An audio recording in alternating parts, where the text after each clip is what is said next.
জম্মু কাশ্মীরি বন্দুকযুদ্ধে নিহত ৩। এবার শুনুন বিস্তারিত। ভারত সরকার গঠনের পরপরই আবারও উত্তপ্ত উঠেছে জম্মু কাশ্মীরে।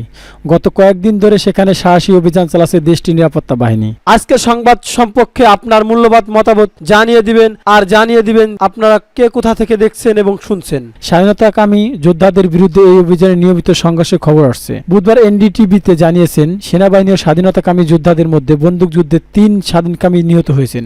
উপত্যকার ডোডা জেলায় গান্ধোয়া এলাকায় এই স্বাধীনতাকামী বন্দুকযুদ্ধ হারান। পুলিশ বলেছেন ঘটনাস্থল থেকে প্রচুর পরিমাণ অস্ত্র ও গোলাবারুদ করেছেন উদ্ধার তারা, যেখানে আছেন যুক্তরাষ্ট্রের তৈরিতে M4 এবং কাবাইন্ট, যা AK-74 এর চেয়ে শক্তিশালী অস্ত্র। জম্মু কাশ্মীর পুলিশের অতিরিক্ত পরিচালক জয় কুমার বলেছেন, বুধবার সকালে অভিযানে বের হলে ওই বন্দুকযুদ্ধে ঘটনা ঘটে। গত 11 জুন সেনা ক্যাম্পে হামলা চালিয়ে 5 সেনা এবং একজন বিশেষ পুলিশ অফিসার আহত করে স্বাধীনকামী যোদ্ধারা। তাদের অন্য এক হামলায় ক্ষতিগ্রস্ত হয় আরও এক পুলিশ ক্যাম্প। জোড়া হামলার পর আইনশৃঙ্খলা পরিস্থিতি জোরদার করতে সম্মিলিত অভিযান শুরু করেছে নিরাপত্তা বাহিনী। পুলিশ সূত্র বলেছেন, স্বাধীনতাকামীদের খাবার ও আশ্রয় দেওয়ার অভিযোগ 3 জন স্থায়ীকে গ্রেপ্তার করা হয়েছে। গাজা সংঘাতের মধ্যে ইসরায়েলের রকেট বিস্ফোরণ রপ্তানি করেছেন ভারত। এবার শুনুন বিস্তারিত। নুসরাত আশ্রয় বীরের 6 জুন ইসরায়েলি বাহিনী বোমা হামলা চালায় ফিলিস্তিনে।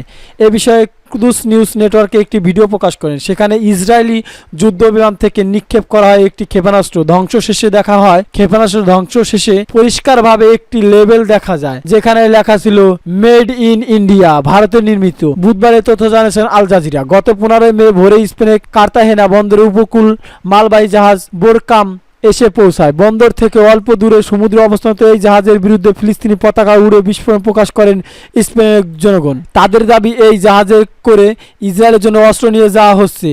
তারা কর্তৃপক্ষের কাছে এই জাহাজ করে ইসরায়েলের জন্য জাহাজটি পরিদর্শন করা হয় আহ্বান জানায়।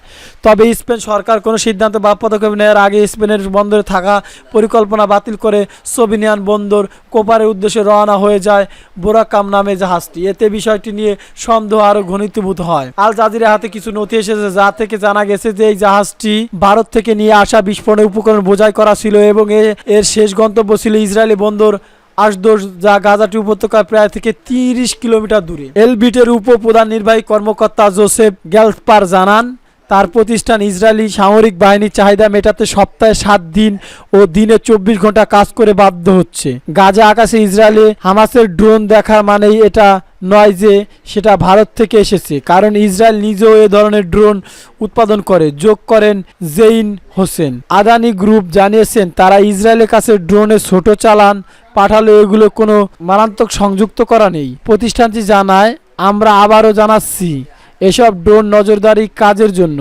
এগুলো কোনো হামলা ব্যবহার করা সম্ভব না। 7 অক্টোবর পর আমরা ইসরায়েলের কাছে কোনো ড্রোন রপ্তানি করিনি।